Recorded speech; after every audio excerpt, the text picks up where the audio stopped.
ঈদযাত্রায় পথে ঘাটে মানুষের ঢল। ঢাকা টাঙ্গাইল মহাসড়কে যানজটে ভোগান্তি।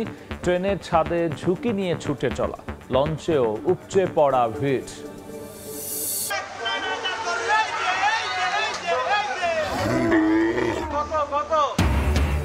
পছন্দের পশু কিনতে হাটে হাটে ক্রেতার ভিড়। দরদামার হাট ডাকে জমজমাট বেচা কেনা। বেশি দামের অভিযোগ, সতর্ক আইন শৃঙ্খলা বাহিনী। এবং ঈদের লম্বা ছুটিতে পর্যটক বরণে প্রস্তুত কক্সবাজার। আগে ভাগেই বুকিং দেয়, খালি নেই বেশিরভাগ হোটেল মোটেল। নিরাপত্তায় থাকবে বাড়তি নজরদারি।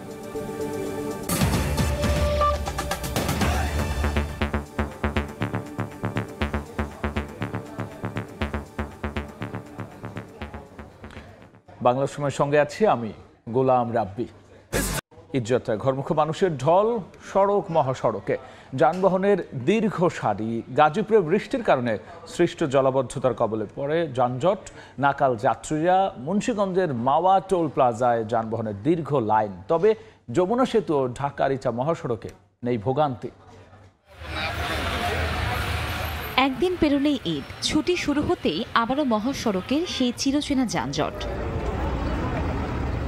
ঈদ মানে ঘরে ফেরার তারা, কিন্তু শেষ মুহূর্তে গাজীপুরে সে যাত্রা সহজ হলো না। বৃষ্টির কারণে সৃষ্টি হয়েছে ভয়াবহ জলাবদ্ধতা। যানজটে নাকাল যাত্রীরা ঘন্টার পর ঘন্টা আটকে আছেন সড়কে। এছাড়া ঢাকা টাঙ্গাইল মহাসড়কে যানবাহনের চাপ বাড়ায় দেখা দিয়েছে তীব্র যানজট। বৃষ্টির পানিতে জনজীবন বিপর্যয়। এই নোংরা পানির জন্য যাতায়াত সমস্যা হচ্ছে, যাত্রীর অনেক চাপ, গাড়ি কম। আমাদের সর্বোচ্চ শক্তি দিচ্ছি। আমি গাজীপুর মেট্রোর ভেতরে যে কনজেশনটা পার হয়ে যেটা আসলাম, সেটার জন্য আমি এই মুহূর্তেই আবার এডিশনাল ফোর্স দিচ্ছি আর্ম পুলিশ ব্যাটালিয়ন থেকে। দক্ষিণাঞ্চলের প্রবেশদ্বার মুন্সিগঞ্জের মাওয়া টোল প্লাজায় বৃহস্পতিবার সকাল থেকে যানবাহনের দীর্ঘ লাইন। তবে টোল দেওয়ার পর মাত্র 7 থেকে 8 মিনিটে যাত্রীরা পাড়ি দিচ্ছেন পদ্মা। ঈদ যাত্রা আলহামদুলিল্লাহ ভালো, একটু জ্যাম আছে, এটা ব্যাপার নয়। এই জায়গাটাতে হচ্ছে অনেক জ্যাম থাকে, যার জন্য হচ্ছে আমি অনেক দূর থেকে হেঁটে আসতেছি। সিরাজগঞ্জের যমুনা সেতু থেকে হাটি কুমরুল মোড় পর্যন্ত স্বাভাবিকের থেকে 3 গুণ যানবাহনের চাপ। তবে সাভারের ঢাকা আরিচা মহাসড়কে ভোগান্তি না থাকলেও কিছু পয়েন্টে থেমে থেমে চলে যানবাহন। আর মানিকগঞ্জের পাটুরিয়া দৌলদিয়া ও আরিচা কাজিরহাট নৌরুটে যাত্রী চাপের বিপরীতে ফেরি সংকট থাকলেও নেই ভোগান্তি। দাদি বাড়ি যাচ্ছি, এখন ফেরি আসছে না, আমরা এখানে দাঁড়িয়ে আছি। ঘাটে আমার কোনো প্রবলেম মনে হয়নি, কারণ আমরা আসার সাথে সাথেই ফেরি পেয়ে গেছি। এছাড়া চাঁদপুর ও ভোলা বরিশাল রুটের লঞ্চগুলোতেও রয়েছে যাত্রীদের উপচে পড়া ভিড়। কনক আজাদ, সময় সংবাদ। ঈদযাত্রা খবর জানাতে গাজীপুরের চন্দ্রায় আছেন রিপোর্টার মেহেদি হাসান এবং টাঙ্গাইলে আছেন কাদির তালুকদার। শুরুতে যাচ্ছি মেহেদির কাছে। কোনো সুখবর নেই গাজীপুরে চন্দ্রায়। বেলা যত গড়াচ্ছে ততই কিন্তু মানুষের ভোগান্তি বাড়ছে। পরিস্থিতি এখন এমনটাই যে মহাসড়কের উপর মানুষজন নেমে এসেছে এবং এক প্রকার যানবাহন অর্থাৎ আসতে পারছে না, যার ফলে কিন্তু তারা মানুষজনকে ঠেলে কিন্তু যানবাহন কিন্তু এই মহাসড়ক দিয়ে চলাচল করতে হচ্ছে। আমরা দেখেছি আইনশৃঙ্খলা বাহিনীর সদস্য যারা রয়েছেন তারা প্রাণপণে চেষ্টা করছেন। চেষ্টা করলেও যে এই সংকটটি আসলে দেখা দিয়েছে সেটি কিন্তু এটি হলো যে আসলে এখানকার যে পরিবহন সংকট সেটি কিন্তু চরম আকারে ধারণ করেছে। কেননা এখানকার যারা মানুষজন, বিশেষ করে এই অঞ্চলের মানুষজন যারা বাড়ি যাবেন, তারা কিন্তু এই সড়কে আসার পর যারা যেটি দেখছেন, ঢাকা থেকে অথবা গাজীপুর থেকে ছেড়ে আসা যে গাড়িগুলো চন্দ্রা দিয়ে পাড়ি দিচ্ছে এবং দুটি মহাসড়ক এখানে এসে মিলিত হয়েছে। সেই দুটি মহাসড়কের দুটি পরিবহনই কিন্তু সবকটি পরিবহন কিন্তু ভর্তি হয়ে এখান দিয়ে যাচ্ছেন, যার ফলে তারা কিন্তু পরিবহনে কিন্তু সিট পাচ্ছেন না। সুতরাং তার ফলে তারা ঝুঁকি নিয়ে বিভিন্ন ট্রাকে, পশুবাহী ট্রাকগুলো যখন ফেরত যাচ্ছেন, তারা ট্রাকগুলো আটকে তারা সেখানে উঠে বাধ্য করছেন কিন্তু সেখানে যেতে। এবং ট্রাক মালিক যারা রয়েছেন তারাও কিন্তু বাধ্য হচ্ছেন যে শ্রমিক যারা, বিশেষ করে এই এলাকার মানুষ যারা রয়েছেন ঈদে আসলে বাড়ি যাবেন, তাদেরকে নিয়ে যেতে বাধ্য হচ্ছেন। এবং কিছুক্ষণ পরপরই আমরা দেখেছি যে সেনা টহল যারা রয়েছেন তারা বাধা দিচ্ছেন এই কাজ করতে, কিন্তু এক প্রকার কিছুই করার নেই, বাধ্য হয়ে এই কাজ করতে হচ্ছে। কেননা নিয়মকানুন মানতে গেলে এই মুহূর্তে এত মানুষ, তাদের বেশিরভাগ মানুষই কিন্তু বাড়িতে যেতে পারবেন না, এমনটাই কিন্তু এখানকার যারা এই ঘরমুখ মানুষ যারা রয়েছেন তারা এমনটাই কিন্তু আমাদেরকে বলেছেন। এবং আমরা দেখেছি যে নিয়মকানুনের আসলে বেশ নিয়মকানুন দেয়া হয়েছিল ঈদ যাত্রা উপলক্ষে, আমরা জানি প্রতি বছরই দেয়া হয় যে ট্রাকে করে চলা যাবে না, বাসের ছাদে করে চলা যাবে না, এবং অতিরিক্ত ভাড়া সবচেয়ে বেশি যে নজরদারি করা হবে অতিরিক্ত ভাড়ার। তবে তার আজকে কিন্তু পরিস্থিতি এমন যে ভাড়ার নজরদারি তো দূরের কথা, একটি বাস পেলেই তারা কিন্তু উঠে যাচ্ছেন বাসে। তো এই ছিল গাজীপুরের ঈদ যাত্রার খবর। এই বিষয়ে আরও খবরাখবর জানাতে টাঙ্গাইলে রয়েছেন সহকর্মী কাদের তালুকদার।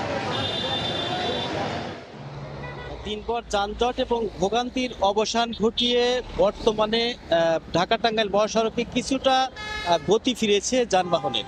সকাল থেকে শুরু করে বিকেল পর্যন্ত, অর্থাৎ বিকেল 5টা পর্যন্ত টানা কিন্তু যানজটের কবলে পড়তে হয়েছে ঈদে ঘরমুখ মানুষদের। তবে কিছুক্ষণ আগে থেকে আমরা লক্ষ্য করেছি যে যানবাহনের যে গতি, সেই গতি কিন্তু অনেকটাই স্বাভাবিক হতে শুরু করেছে। তবে একেবারে এরকম নয় যে যানজট নয়। সকালবেলা আমরা বলেছিলাম যে টাঙ্গাইল যমুনা সেতু থেকে করুটিয়া পর্যন্ত প্রায় 23 কিলোমিটার এলাকা জুড়ে যানজট লক্ষ্য করেছিলাম। এখন যমুনা সেতু থেকে রাবনা এলাকা পর্যন্ত আমরা দেখছি যে অনেকটা স্বাভাবিক গতিতে যানবাহন চলাচল করছে। তবে যানবাহনের পরিমাণ কিন্তু কমে যায়নি। যানবাহনের পরিমাণ আগে যেরকম ছিল এখন আমরা সেরকম দেখছি। থেমে থেমে যানজট হচ্ছে, আবার কখনো কখনো গাড়ি চলাচল করছে। আমরা কথা বলেছিলাম এখানে যারা কর্তব্যরত আইন শৃঙ্খলা বাহিনী রয়েছে, পুলিশ বাহিনী রয়েছে, তাদের সাথে আমরা কথা বলেছিলাম। তারা বলেছে যে গতকাল সরকারি বন্ধের পর থেকেই যানবাহনের চাপ বৃদ্ধি পেয়েছে এবং সকালবেলা যানবাহনের মাত্রা আরও বৃদ্ধি পাওয়ার ফলে টোল প্লাজা যে রয়েছে যমুনা সেতু টোল প্লাজা, সেখানে আসলে ওইরকম ভাবে যানবাহনের তুলনায় তারা টোল আদায় করতে পারেনি। সেখানে অনেকটা সময় লেগে যায়, যে কারণে আসলে যানজট লেগে গিয়েছিল। তবে দিনভর তারা এই যে যানজট এবং ভোগান্তির কথা স্বীকার করেছে। এখন কিন্তু আমরা দেখেছি যে ঢাকা টাঙ্গাইল মহাসড়কের যে রাবনা এলাকা রয়েছে, সেই রাবনা এলাকা থেকে অনেকটা গাড়ি চলাচল করছে, আবার কখনো কখনো থেমে যাচ্ছে। তবে এখানে যারা দুর্ভোগে পড়েছেন তাদের কিন্তু দেখেছি যে এই যে তারা মাথায় ঝড়, বৃষ্টি, রোদ এগুলো নিয়েই কিন্তু তারা বাড়ি ফিরছেন এবং তারা বলছেন যে আসলে প্রতি বছরই এরকম যানজট লেগে যায় এবং তাদের ভোগান্তি হয়, তবুও তাদের বাড়ি ফিরতে হবে, তারা বাড়ি ফিরছে। তো এই ছিল আমার কাছ থেকে ঢাকা টাঙ্গাইল মহাসড়কের ঈদযাত্রার বিস্তারিত খবর। ঈদযাত্রা খবর নিয়ে আমরা সরাসরি ছিলাম টাঙ্গাইলে এবং এর আগে ছিলাম গাজীপুরে। এবার কোরবানির পশুর হাটের খবর।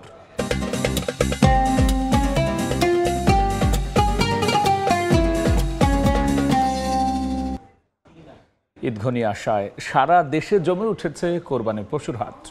সে খবর জানাতে বরিশালের চরমনাইয়ের পশুর হাটে আছেন সহকর্মী অপূর্ব অপু। বিস্তারিত জানতে সরাসরি যাচ্ছি তার কাছে। দেখুন, আজকে দুপুরের পরপর থেকেই বরিশালের প্রায় সবগুলো গরুর হাটই জমজমাট। ক্রেতা বিক্রেতাদের ভিড়ে উপচে পড়া ভিড় রয়েছে এবং এই ধারণাটি বেশ আগে থেকেই করা হচ্ছিল যে বৃহস্পতিবার দুপুরের পরপর ক্রেতা বিক্রেতাদের ভিড় বাড়বে, প্রত্যেকটি হাটে এবং জমজমাট হবে। সেটি আসলে পূর্ণ হলো। ব্যবসায়ীরা বলছেন যে গেল কয়েকদিন পর্যন্ত বরিশালের হাটগুলোতে যে বেচা বিক্রি হয়নি, সেটি কিন্তু আজকে দুপুরের পরপর হওয়া শুরু করেছে এবং এখন বাজে বিকেল 6:15 বাজে। দুপুরের পরপর বরিশালের প্রত্যেকটি হাটেই বেচা বিক্রি বেশ ভালো হয়েছে বলে বলছেন এখানকার বিক্রেতারা। এবং আমি এই মুহূর্তে আছি বরিশালের জেলার সব থেকে বড় যে পশুর হাটটি রয়েছে, চরমনাইয়ের পশুর হাট। এখানে 1.5 লক্ষ পশু নিয়ে আসা হয়েছিল বিক্রেতাদের পক্ষ থেকে।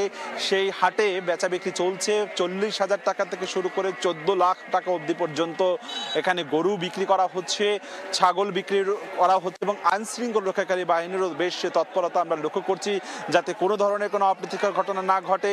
সেই জায়গা থেকে আইন শৃঙ্খলা রক্ষাকারী বাহিনীর তৎপরতা কিন্তু আমরা গেল কয়েকদিন পর্যন্ত দেখেছি। বিশেষ করে আজকে বরিশাল র্যাব 8-এর অধিনায়ক নিস্তার আহমেদ এবং বরিশাল মেট্রোপলিটন পুলিশের কমিশনার শফিকুল ইসলাম তারা সশরীরে নেমে বিভিন্ন হাটে পরিদর্শন করেছেন বলে জানানো হয়েছে এবং আগুল ঝাড়াতে 4 জন চাঁদাবাজকে গ্রেপ্তার করা হয়েছে চাঁদাবাজির অপরাধের কারণে।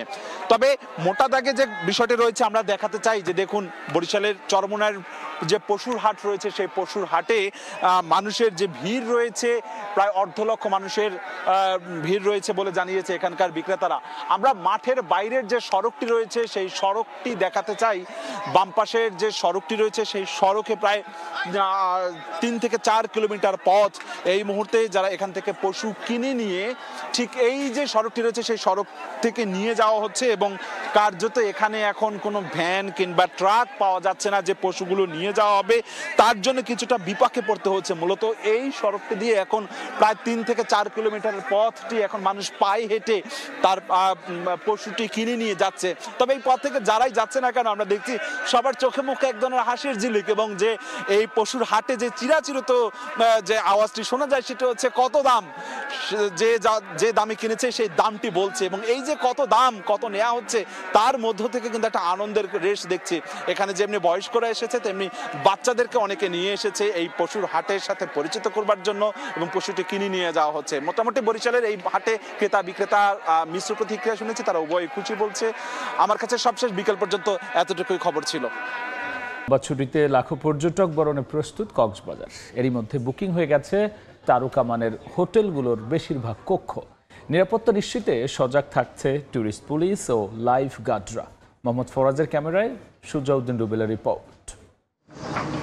ঈদের টানা ছুটিতে পর্যটক আসবে, তাই আগেভাগেই প্রস্তুত সাগরপাড়ের হোটেলগুলো। এরই মধ্যে তারকা মানের হোটেলের 80% আর বাকি হোটেল মোটেল ও রিসোর্টগুলোর কক্ষ বুকিং হয়েছে 60%। লাইভ মিউজিক সহকারে ফুডের যেই আমাদের সবগুলো আছে সে প্রত্যেকটা সবই অ্যাক্টিভ থাকবে। 9, 10, 11 অলরেডি আমরা ফিল আপ করে ফেলেছি, তবে অ্যাভারেজে ধরতে গেলে আমাদের 80% পর্যন্ত বুকিং অলরেডি হয়ে গেছে। বর্ষা মৌসুমে সাগর উত্তাল থাকে, তাই সমুদ্র স্নানে পর্যটকদের নিরাপত্তা দিতে প্রস্তুত লাইফগার্ড কর্মীরা। টাওয়ার থেকে আমরা সার্বক্ষণিক নজরে রাখতেছি, আমাদের পেট্রোল টিম থাকবে। আমরা সর্বোপরি প্রস্তুতি নিয়েছি হচ্ছে ঈদের যেই চাপটা থাকবে এটাতে যাতে কোনো পর্যটকরা যাতে এখানে এসে বিপদে না পড়ে। ট্যুরিস্ট পুলিশ বলছে পর্যটকদের নিরাপত্তা ও হয়রানি রোধে সব ধরনের ব্যবস্থা নেওয়া হয়েছে। আমরা 3 স্তরের একটি নিরাপত্তা ব্যবস্থা নিয়েছি। যেসব অঞ্চল আসলে অপরাধপ্রবণ কক্সবাজারে সেগুলোতে আমরা এবার বিশেষভাবে আমাদের টহল টিম এবং মোবাইল টিম রাখবো। এছাড়া সাদা পোশাকে পুলিশ থাকবে, আমাদের ফুড পেট্রোলিং থাকবে। ঈদুল আজহার টানা ছুটিতে কক্সবাজার সমুদ্র সৈকতের পাশাপাশি পর্যটকদের জন্য প্রস্তুত পর্যটন কেন্দ্র হিমছড়ি, ইনানি, পাতুয়ারটেক, মেরিন ড্রাইভ ও রামুর বৌদ্ধবিহারগুলো। সুজাউদ্দিন রুবেল, সময় সংবাদ, কক্সবাজার। দেখছেন বাংলা সময়। ভাঙছে মোংলা নদীর তীর। এরই মধ্যে বিলীন বাগেরহাটের মোংলা পৌরসভার একমাত্র খেয়াঘাট। মাটি সরে যাচ্ছে ঘাটটির আশপাশের 4 থেকে 5 কিলোমিটার বেড়িবাঁধ। গত মাসের মাঝামাঝি ঘাটের অন্তত 200 মিটার দূরে একটি অস্থায়ী খেয়াঘাট নির্মাণ করে পৌর কর্তৃপক্ষ। তবে নতুন ঘাটে প্রয়োজনীয় ব্যবস্থা না থাকায় প্রায়ই ঘটছে দুর্ঘটনা, আহত হচ্ছেন যাত্রীরা।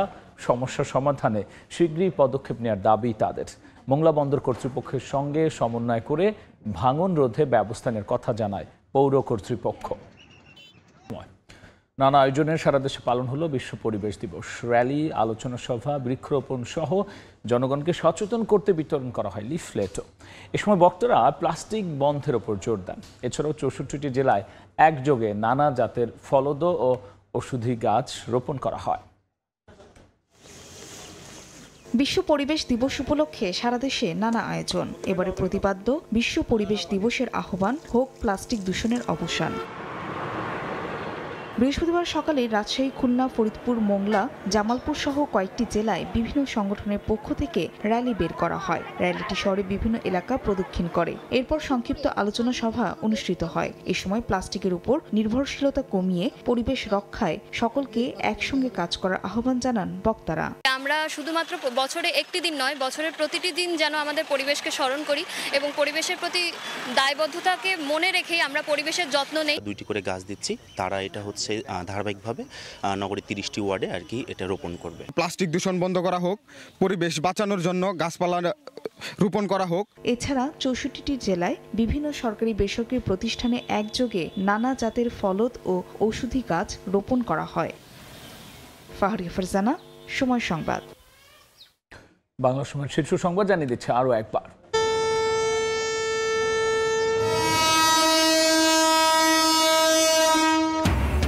ঈদযাত্রায় পথে ঘাটে মানুষের ঢল, ঢাকা টাঙ্গাইল মহাসড়কে যানজটে ভোগান্তি, ট্রেনের ছাদে ঝুঁকি নিয়ে ছুটে চলা, লঞ্চেও উপচে পড়া ভিড়।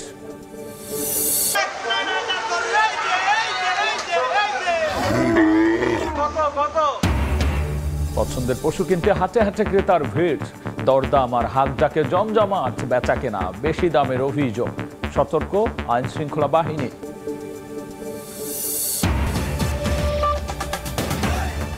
এই ছিল বাংলা সময়, সঙ্গেই থাকুন সময়।